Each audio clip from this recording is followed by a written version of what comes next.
కూటమి సర్కార్పై దివ్యాంగులు తీవ్ర స్థాయిలో మండిపడుతున్నారు. పెన్షన్ల తొలగింపుకు నిరసనగా అనంతపురం జిల్లా కలెక్టరేట్ ఎత్త ధర్నాకు దిగారు దివ్యాంగులు.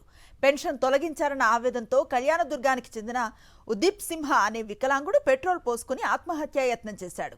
వెంటనే స్పందించిన తోటి దివ్యాంగులు పోలీసులు ఉదీప్ను అడ్డుకున్నారు.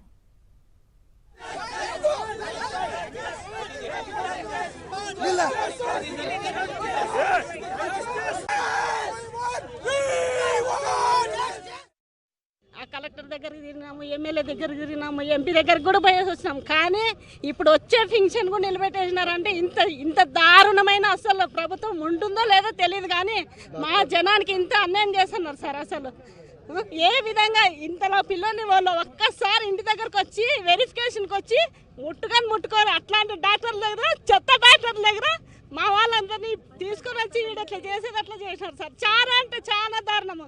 ఇది అసలు అన్యాయం. అంటే ఇంత అన్యాయం. 6,000 ఇంత పిల్లల్ని 4 సార్లు కలెక్టర్ ఆఫీస్ దగ్గరికి, ఎమ్మెల్యే దగ్గర, ఎంపీ దగ్గరికి ఎత్తుకొని పోతే ఈ రోజు వస్తుంది, రేపు వస్తుంది 15,000. ఆ రోజు ఏమన్నాడు, మంచానికే పరిమితమైన వాళ్ళకి 15,000 అన్నాడు. కానీ వీడు మంచానికే పరిమితమైన, కానీ సర్టిఫికెట్లో వాళ్ళు ఇచ్చినది లేదని చెప్పేసి ఉండి నన్ను కూడా ఓడిపోయినారు. మళ్ళీ మేము ఉండాలా చావాలా వాళ్ళే నిర్ణయించాలా. మా బాబుకి చిన్నప్పటి నుంచే మాటలు లేవు, మానసికంగా సరిగా లేదు సార్. 100% వికలాంగ ఇచ్చేసినారు, దివ్యాంగత్వం.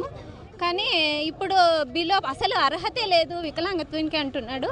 ఆ బాబుకి మెడిసిన్ ఖర్చే మంత్లీ 2,000 అవుతుంది సార్. ఆ మంత్లీ ఖర్చు కన్నా మాకు అమౌంట్ కావాలి కదా సార్.